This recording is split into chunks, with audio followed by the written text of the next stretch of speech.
Olá pessoal, então nessa aula de hoje a gente vai aproveitar o que a gente viu nas aulas passadas, né, a respeito dos coeficientes de Einstein, da relação de Einstein, e depois quando a gente falou da forma de linha, né, das transições, a gente vai aproveitar agora e calcular então o coeficiente de ganho, tá bom? Então na verdade, especificamente essa aula que eu estou chamando de coeficiente de absorção e ganho, né, mas do ponto de vista de laser, o maior interesse aqui, de fato, é a gente calcular o coeficiente de ganho de um determinado material devido ao processo de emissão estimulada.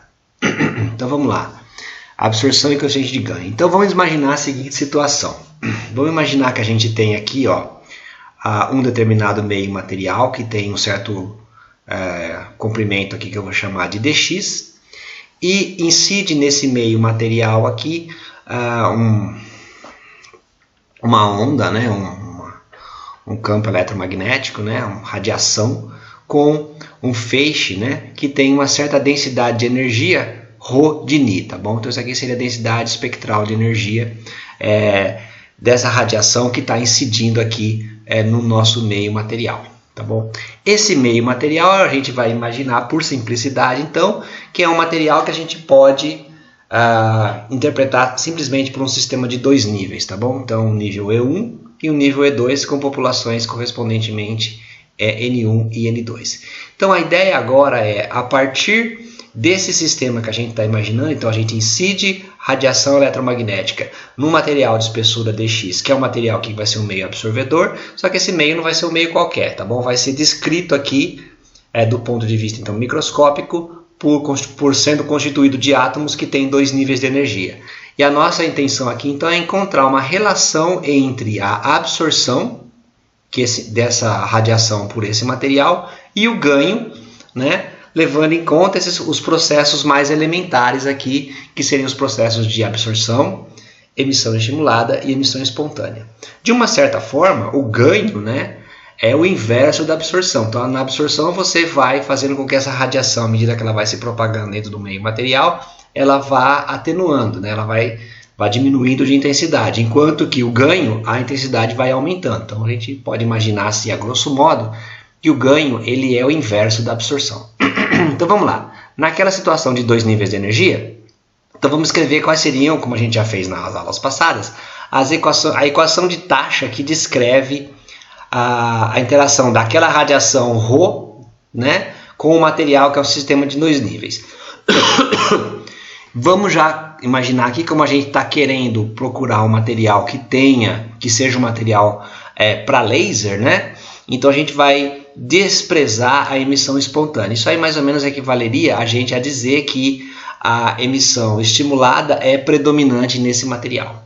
Então como é que fica? Então, a taxa de variação da população no tempo, né, da população no nível N1, dN1 ΔT, é menos B12 ρ de Ni N1, que é então, é claro, a absorção, né, do estado 1 para o estado 2, daquela radiação representada aqui por ρ de Ni, mais o B21 ρ de Ni N2, que nada mais é do que a emissão estimulada, né, de B. É um coeficiente B de Einstein de 2 para 1, né? Na presença daquele ρ de Ni, você tem um decaimento da população em N2, tá bom? E é claro, como a gente já sabe nessa altura do campeonato, esse dN1 dt tem que ser igual a menos dN2 dt, afinal é um sistema fechado. Como a gente aprendeu das relações de Einstein, B21 é igual a B12, então a gente pode vir nessa equação aqui em cima e substituir esse B12 por B21 e fica tudo escrito então como B em termos de B21. Então vai ficar dN1 dt é igual a ρ de Ni, B21 N2 menos N1, que é igual a menos dN2 dt, tá bom? Esse resultado aqui, então, está simplesmente dizendo como que é a variação das populações do meu sistema de dois níveis mediante a aplicação de uma radiação ρ de Ni, considerando então os processos de absorção e emissão estimulada. Então, como é que isso afeta aqui as populações do nível N1. Então, se você quiser calcular a população do nível N1 ou N2 nesse momento aqui, você é capaz de fazer. Só lembrando, né, que N1 mais N2 é igual ao N total, tá bom?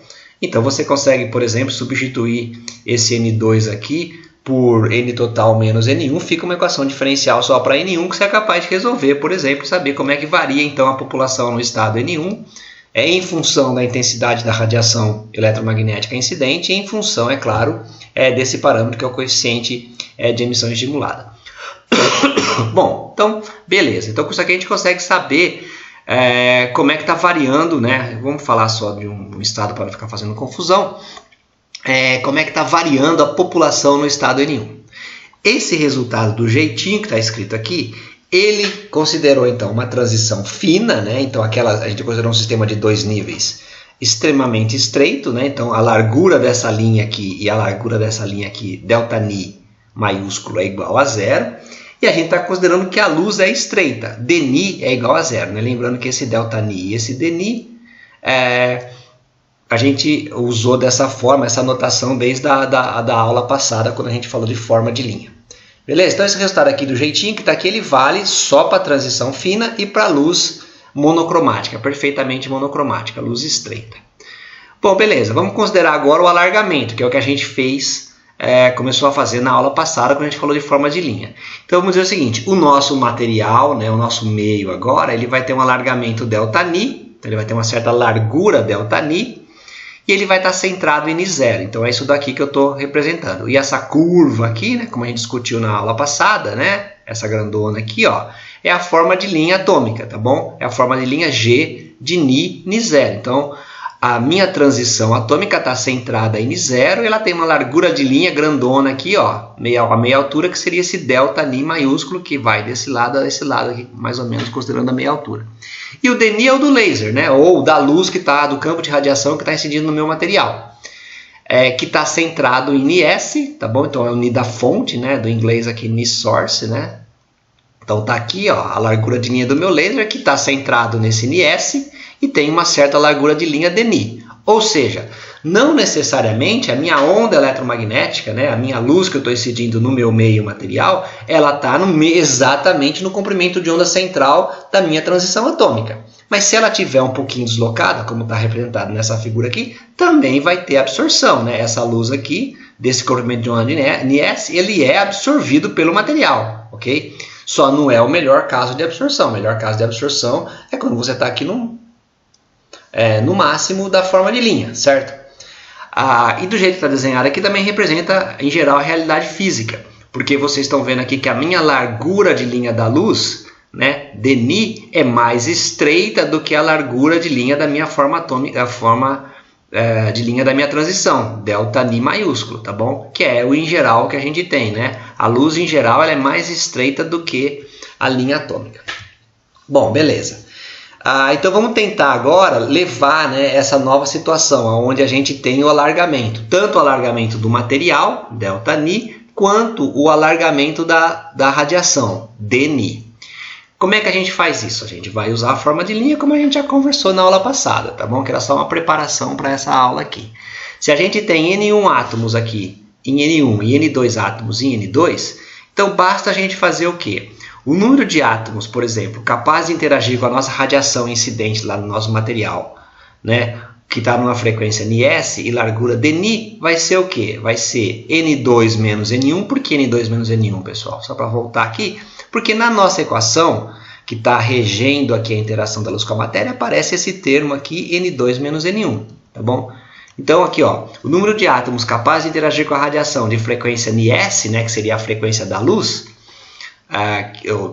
da radiação que eu estou incidindo, né, a frequência central da radiação que eu estou incidindo, que tem uma largura dNi, vai ser o quê? Vai ser N2 menos N1, G de Nis, N0, dNi, certo? Lembrando que aí, a hora que você multiplica essa forma de linha aqui, né, ela é por unidade de frequência. Então, a hora que você multiplica por esse dNi aqui, isso te dá o número de átomos capazes de interagir com essa radiação centrada em Nis com largura dNi. Então, dada aqui da forma de linha, tá bom? Então, só relembrando aqui, onde esse G de Nis, N0 aqui, dNi, basicamente, né, é a probabilidade de que essa parte aqui, né, de que a transição vai resultar em uma absorção, no caso do N1, e numa emissão, no caso, né, no N1, no caso de uma absorção daquele fóton, né?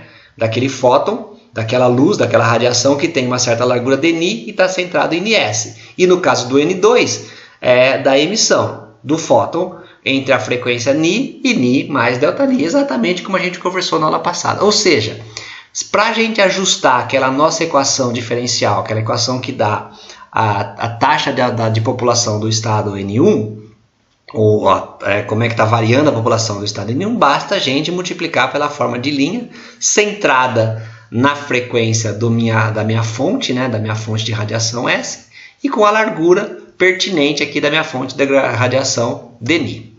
Tá bom? Então, voltando lá naquela nossa equação lá de trás, a gente vai escrever que o meu dN1 dt agora, ele vai ser aquele Ni Rho de Ns, né, que afinal a minha luz está centrada em Ns, B21 N2 menos N1, e aqui aparece esse termo, a forma de linha da minha transição atômica, G de Ns N0 Dni, tá bom? Então, com isso daqui, ao fazer isso daqui, a gente está, na verdade, dizendo o quê? Dizendo que a minha transição atômica desses meus níveis 1 e 2 aqui, ele é descrita por uma forma de linha G de Ni, e a minha fonte de luz agora tem uma largura, né? Minha fonte de radiação que está incidindo no material tem uma largura Dni. É basicamente isso.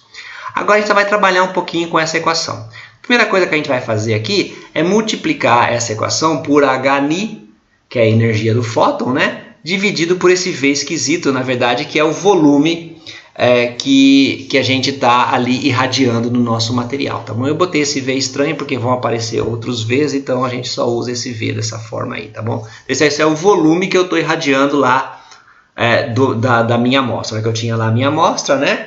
Eu estou irradiando um determinado volumezinho ali, tá? Certo? Bom, muito bem. Então, como é que vai ficar? Vai ficar ΔT de N1Hni sobre V, e aí eu vou pegar esse Hni fica aqui fora, tá bom? Só lembrando, né, que eu deixei explicitamente ó, que esse Ni é o Ni da fonte, tá bom? E aqui peguei o V e joguei aqui para dentro desses N2 sobre V e N1 sobre V, tá bom? Lembrando que isso daqui era o número de elétrons ou de átomos excitados, né, e o número de átomos no estado fundamental. Então, a hora que eu pego isso daqui agora e divido pelo volume, isso aqui me dá a densidade de átomos no estado excitado e a densidade de átomos no estado fundamental. Bom, beleza. Então, a gente vai definir aquela densidadezinha, que é essa densidade que eu acabei de falar, que aparece aqui, como sendo N, tá bom? Então, N pequeno é a densidade, é o que mais geralmente se usa. E observando o seguinte também, que esse N1Hns sobre V, que aparece aqui do lado esquerdo, N1Hni sobre V, que aparece aqui do lado esquerdo da equação, isso daí nada mais é do que a densidade de energia do campo, tá bom? Então a gente vai... Porque o que é isso daqui, ó? Se você parar para pensar, Hns é a energia do fóton. N1 são o número de átomos capazes de absorver, né? O número de átomos capazes de absorver essa energia. Então, isso daqui nada mais é do que... Então, supondo que o meu campo está em ressonância, né? Considerando que é o que a gente está fazendo aqui, que o nosso campo está em ressonância, então isso daqui vai dar o quê? A energia total absorvida, né? Porque é a energia de um fóton que vai ser absorvida por quem? Por todos os átomos que pode absorver. Então, isso aqui é a energia do fóton. Dividido pelo volume, isso aqui é a densidade de energia, certo? Naquela certa faixa de frequência que eu estou considerando. Então, isso daqui, na verdade, nada mais é do que Rho de Ni SDS, que é a densidade de energia do campo naquela minha faixa espectral de largura Dni, tá bom? Bom, sendo assim, pessoal, a gente pode substituir essas duas quantidades novas aqui na equação anterior, de tal forma que a gente fica aqui, ó, com uma equação que vai ficar ΔT de Rho de Ni ds, Rho B12 Dni, Hni, G, N2 menos N1, que é a densidade de energia, tá bom? Então, essa equação aqui, ela me diz qual que é uma equação diferencial agora, não mais para o número de fótons ou para a densidade de fótons, desculpa, pessoal, não para o número de átomos excitados, mas não para o número de átomos excitados, ou para a densidade de átomos excitados, mas sim para a densidade de energia absorvida, certo? Naquela frequência de Ni-S, num intervalo de frequência ΔNi, tá bom? Então eu tenho uma equação agora aqui que me diz que trata da densidade de energia absorvida certo? E não da densidade de átomos excitados, por exemplo. Bom, se a gente for calcular agora para a luz monocromática, então se eu estou imaginando, eu tenho um caso mais geral, que é esse caso anterior, então para o caso de luz monocromática, né? Então a minha fonte está na frequência NS e ela é monocromática. E a gente vai considerar que assim, a luz que eu estou incidindo é monocromática, mas a transição é alargada, tem uma função G de Ni. Então basicamente o que acontece em relação à equação anterior é que nós tiramos aquele dni da nossa equação, tá bom? Estou apontando aqui na tela do computador. Dni, eu estava apontando com o dedo. Dni, eu tiro aqui esse dni, então, na hora que eu tiro esse dni é como, né? É como tá bom, Cleber, você pode tirar o dni porque é cortando isso com aquilo, mas fisicamente o que a gente está dizendo aqui é que não tem mais esse dni. E o G de Ni fica aí, então fica aqui a nossa equação para a densidade de energia da radiação, ao passar por um meio, considerando aquele meio como sendo um sistema de 2 níveis, e mais considerando que há alargamento nesse nosso sistema de 2 níveis, tá bom? Isso daí você pode falar, não, mas isso daí vale, em geral, pessoal, vale, né? É válido dizer que a luz é monocromática, mas a transição é alargada? Olha, em geral isso aí em geral é uma aproximação muito boa, tá bom? Então, por exemplo, aqui, ó, eu acabei procurando um exemplinho só para mostrar para vocês, ó. dni é muito menor do que ΔNi. Né? O dni da radiação incidente é muito menor do que o ΔNi da transição, tá bom? Então a gente pode de fato tratar esse problema como sendo um problema basicamente monocromático. Você pega aqui o rubi. Para o rubi, o ΔNi é de 5 angstroms e a saída do laser é dessa faixa aqui, de 0.1 a 0.01 angstroms, tá bom? Bom, pessoal, então vamos lá. Então a gente já tem aquela nossa equação aqui, que me diz como é que a variação temporal, como varia no tempo a energia da radiação nesse nosso sistema atômico, tá bom? Seja pela absorção, seja pela presença, né, de um sistema de 2 níveis que ao mesmo tempo tem absorção e emissão estimulada. Então é basicamente isso que a gente está calculando aqui. Como é que está variando no tempo a densidade de energia da radiação num sistema onde parte dessa radiação é absorvida e parte dessa radiação é reemitida devido ao processo de emissão estimulada, entenderam? Beleza. Em geral, é mais conveniente, ao invés da gente ter isso daqui no tempo, a gente tentar colocar isso daqui no espaço, porque a gente quer ver como é que essa energia vai sendo perdida, muitas vezes, né? Não ao longo do tempo, mas ao longo da propagação naquele meio, né? Ao longo da posição. Então vamos lá. Então, lembrando lá no começo, então, a gente tinha um material que tinha um tamanho aqui dx, e a nossa radiação, nosso feixe de radiação aqui, ele se propaga nesse material uma certa distância dx e ele leva um certo tempo que eu vou chamar aqui de dt. É claro que esse tempo dt nada mais é do que a distância dividido pela velocidade, tá bom?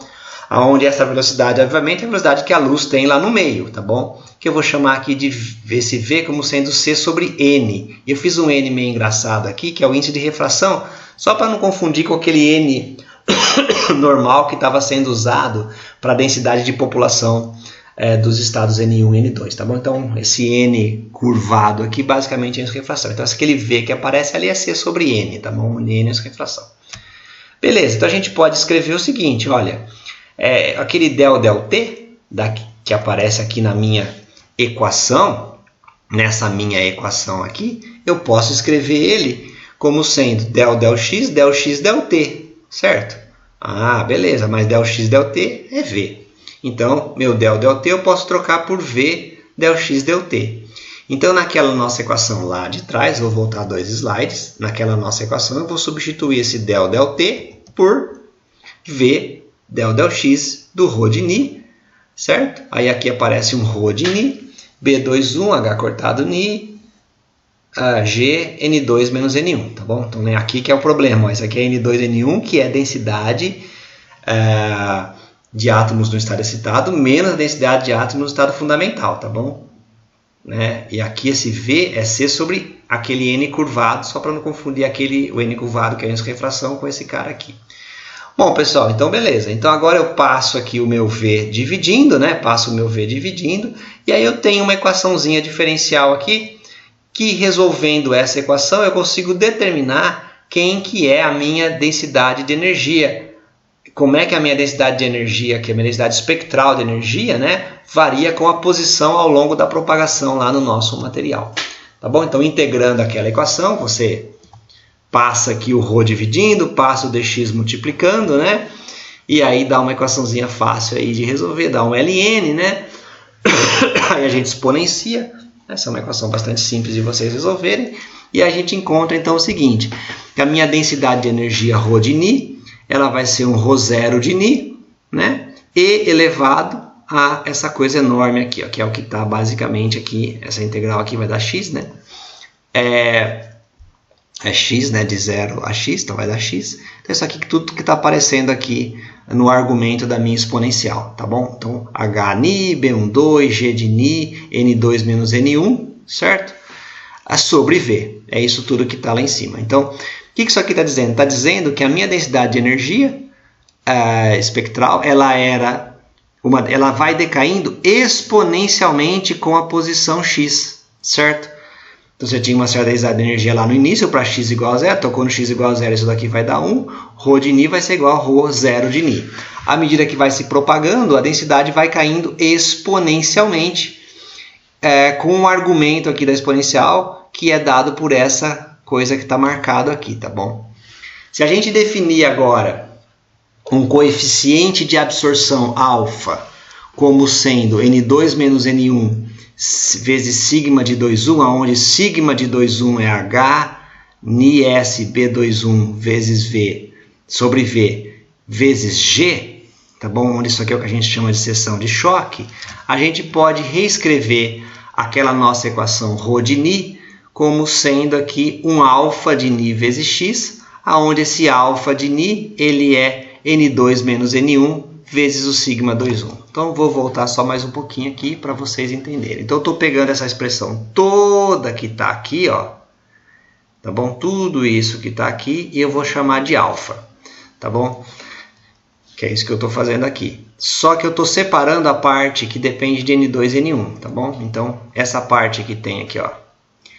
Então, a alfa é essa coisa toda, né? h ni g b21 vezes n2 menos n1, tá bom? Então, essa aqui, ó, alfa é n2 menos n1 vezes aquela coisa toda que eu estou chamando aqui de sigma, tá bom? Aonde esse sigma aqui é o que a gente chama de seção de choque de emissão estimulada, no caso de haver emissão estimulada, ou de seção de choque de absorção, no caso da absorção, tá bom? Por que isso? Isso aqui se deve às unidades, então isso aqui é uma analogia com a física clássica, se deve às unidades, tá bom? Lembrando que isso aqui tem, ó, isso daqui, o alfa, obviamente tem unidade do que, pessoal? O alfa tem unidade de centímetro a menos 1, né? Porque é x, então aqui é alfa, né? Isso aqui tudo é alfa, que está marcado aqui. Isso daqui é x. Então é claro que o argumento lá, isso para que o argumento fique correto, né? Essa coisa toda aqui tem que ter unidade de 1 sobre posição, né? Isso aqui é metro, isso aqui tem unidade de 1 sobre metro, tá bom? Então o meu alfa tem unidade de centímetro, metro a menos 1. Isso daqui tem unidade do quê? Isso aqui tem unidade de átomos, que é número de átomos por volume, por metro cúbico. Então essa cara aqui, ó, só pode ter unidade de metro quadrado, tá bom? Então unidade de metro quadrado lembra a seção de choque, uma unidade de área, né? Seção de choque de colisão, né? Então tem uma analogia clássica aqui, né?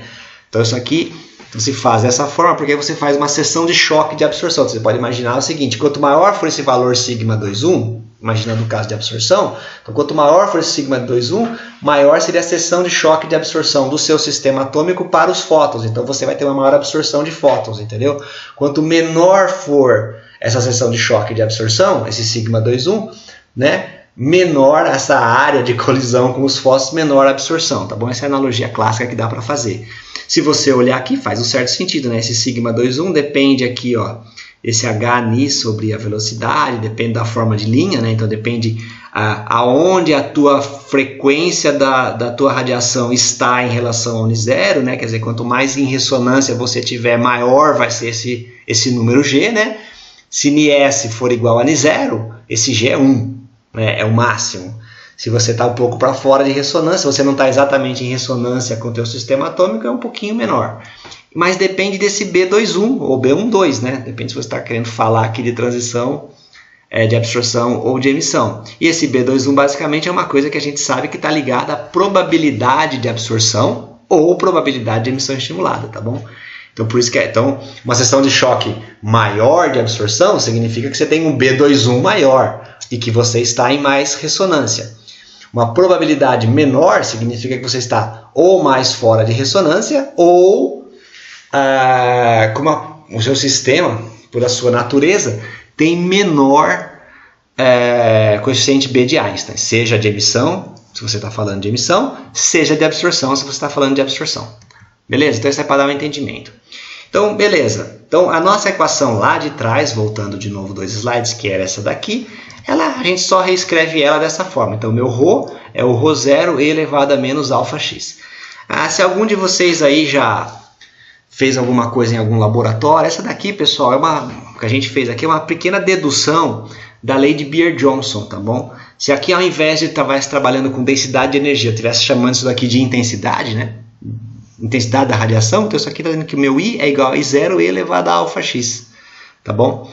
Então isso aqui é basicamente a nossa lei de Beer-Johnson, que mostra que a absorção ela é um decaimento exponencial. Mas espera lá, por que eu estou falando que é decaimento, né? Isso aqui é um negócio interessante, isso aqui é até mais genérico até um pouco. Então vamos lá, a gente demonstrou aqui que esse meu alfa que está aparecendo aqui, então ele é N2 menos N1 vezes uma sigma, que é uma seção de choque.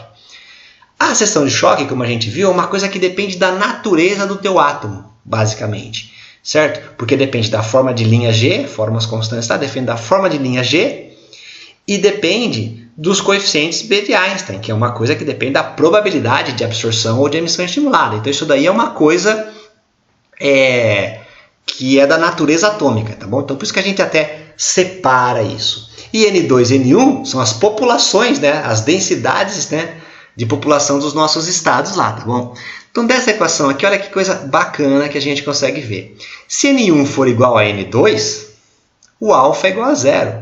Então, não tem esse termo alfa aqui é igual a zero, tá bom? Então, o meu ρ vai ser igual a ρ0, né? Então, ele propaga uma distância x, mas se a população do estado N1 for igual à população do estado N2, então o material é transparente. A hora que você passa, nada acontece.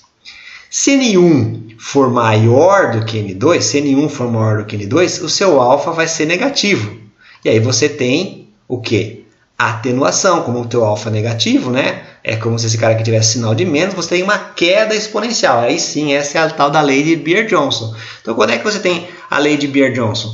Quando o estado fundamental N1 tem maior população do que o estado excitado N2. Ou seja, quando a radiação chega, você tem mais população no estado N1 e menos população no estado N2. Então tem lugar no estado N2 e tem gente aqui que você pode transferir para o nível de cima. Então esses elétrons ou esses seus átomos do estado fundamental vão sendo passados para o estado excitado via a absorção dessa luz. Então a luz vai absorvendo à medida que vai passando, tá bom? Então isso aí a gente vê uma atenuação exponencial. Agora, olha só que legal. Quando N2 for maior do que N1, se N2 é maior do que N1, esse cara aqui, o meu alfa vai dar positivo, porque esse termo aqui dá positivo. Mas, espera lá. Se esse termo é positivo, o que acontece? A luz ela aumenta exponencialmente. Né? Ela não diminui exponencialmente, ela aumenta exponencialmente. Então, você tem um ganho exponencial, tá bom? E quando que a gente tem um ganho exponencial? Olha só que legal.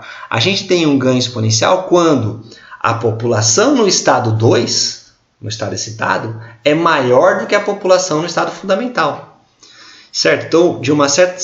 Por quê? Porque aí, o que acontece? Se eu tenho maior população no estado 2 do que no estado 1 e eu jogo radiação, tem muito mais gente lá em cima do que aqui embaixo. Então, a probabilidade desse fóton de radiação produzir a emissão estimulada é maior do que dele produzir a absorção, porque tem mais gente, né? Tem mais átomos no estado excitado do que no estado fundamental.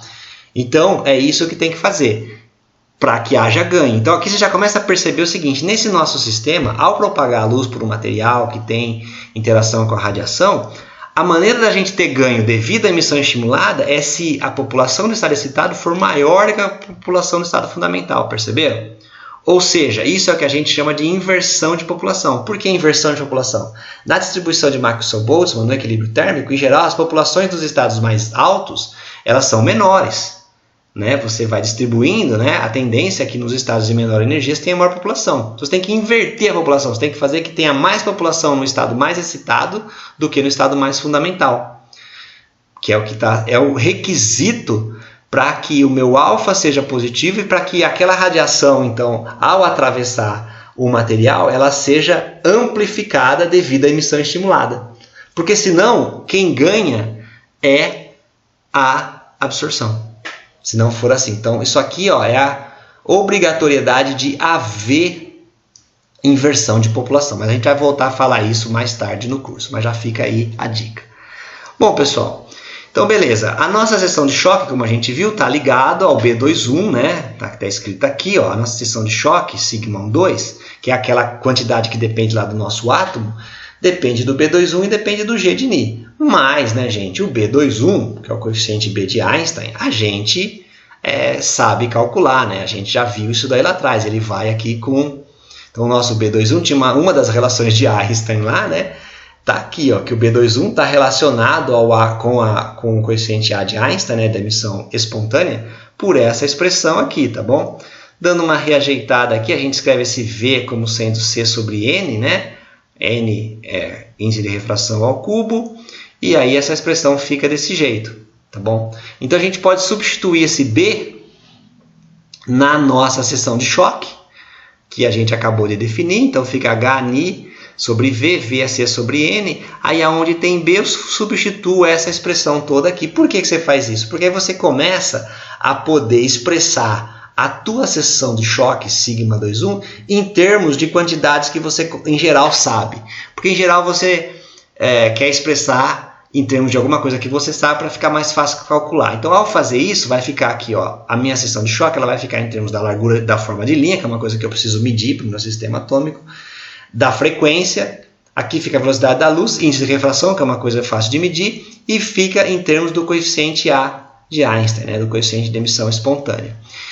Como a gente lembra, né, esse coeficiente de emissão espontânea, se você lembrar lá atrás, ele é uma coisa que a gente consegue lidar com ele, tá bom? Então aqui, ó, só pegando essa equação e deixando ela bonitinha aqui, tá bom? Isso daqui muitas vezes você chama C sobre Ni, né? Você pode chamar de lambda S se você preferir. Então aqui, ó, tá? Forma de linha, frequência, índice de refração e coeficiente A de Einstein, tá bom?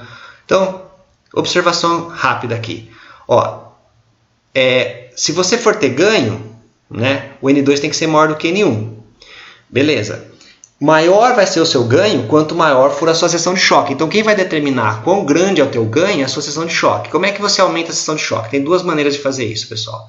Primeiro é que você tem que estar no teu pico aqui, ó, tá bom?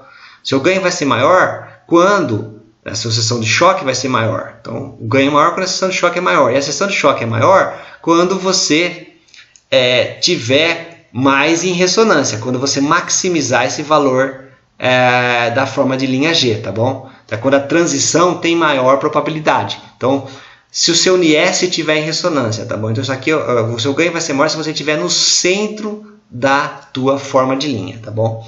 E a outra forma, obviamente, é escolhendo um sistema que tenha aqui um A conveniente, vamos dizer assim, tá bom? Bom, usando todas essas expressões aí que a gente escreveu, que a gente conversou, a gente pode então calcular, escrever uma expressão final aqui para o coeficiente de absorção, alfa, tá bom? Então vai ser o N2 menos N1 σ21, então vai ser N2 menos N1, A21 sobre 8π N ao quadrado C sobre Ni, que a gente acabou de ver. Quando esse cara é negativo, né, quando N1 é maior do que N2, a gente chama de alfa, que é a absorção. Quando N2 é maior do que N1, quando tem inversão de população, a gente chama de gama, para lembrar de ganho, tá bom? Então, só essa curiosidade. Além disso, olha só, você é capaz de ver aqui o seguinte, que quando você tem... você costuma fazer da seguinte forma, você chama esse N2 menos N1 de delta N, que é quanto você tem de inversão de população, tá bom? Então N2 menos N1 aqui, ó, que aparece aqui em cima, a gente chama de ΔN. O resto tá aqui, você viu que sumiu o A. Por que sumiu o A? Lembra que a gente comentou lá em uma das aulas para trás que, na verdade, o A é a taxa de probabilidade de emissão espontânea, né? No tempo, a taxa de frequência em que isso acontece. Então, portanto, o teu A é o inverso do tempo de emissão espontânea, certo? Lembra que isso aqui é a probabilidade por unidade de frequência, né? O A é a probabilidade por unidade de frequência. Portanto, 1 sobre A é um tempo, que é o tempo de vida daquele estado, é o tempo da emissão espontânea, tá bom? Então, é o tempo que o teu estado 2 demora para decair para o estado 1. Então, você consegue ainda substituir esse A por 1 sobre o tempo espontâneo do teu estado N2, que é uma grandeza que a gente consegue, em geral, medir no laboratório, sabe? É o tempo de vida daquele estado. Ou, pelo menos, tem muitas vezes a gente não sabe exatamente para fazer um cálculo grosseiro, por exemplo, inicial, mas você consegue ter uma noção de quanto que é esse tempo. Ou seja, a partir dessa expressão aqui, gente, a gente consegue agora fazer uma bela estimativa do ganho para um determinado material. Então, se eu sei a forma de linha, se eu sei quanto eu estou em ressonância, quanto que o meu NS está próximo do N0, índice de refração do material é uma coisa fácil de saber, comprimento de onda, né, que você está de interesse, o tempo de vida daquele estado você sabe, e você precisa agora calcular o teu ΔN. Quer dizer, naquele teu sistema atômico, quanto você tem de inversão de população. Qual é a diferença entre o N2 e o N1, certo? É isso que a gente pode fazer aqui. Então, quanto maior for a inversão de população, ou seja, quanto maior for o ΔN, né, quanto maior for o N2 em relação a N1, maior vai ser o teu ganho. Mas agora a gente já tem uma maneira de calcular, ou pelo menos fazer uma boa estimativa de qual é o fator de ganho que a gente vai ter. E a gente já sabe que esse ganho é exponencial, uma exponencial crescente nesse caso, né? E a gente consegue calcular, então, qual que é a grandeza desse ganho. Desde que você, obviamente, consiga calcular esse ΔN e estimar essas outras grandezas lá do seu material. Então, aqui está demonstrado que a gente consegue calcular o ganho e esse ganho depende de haver inversão de população.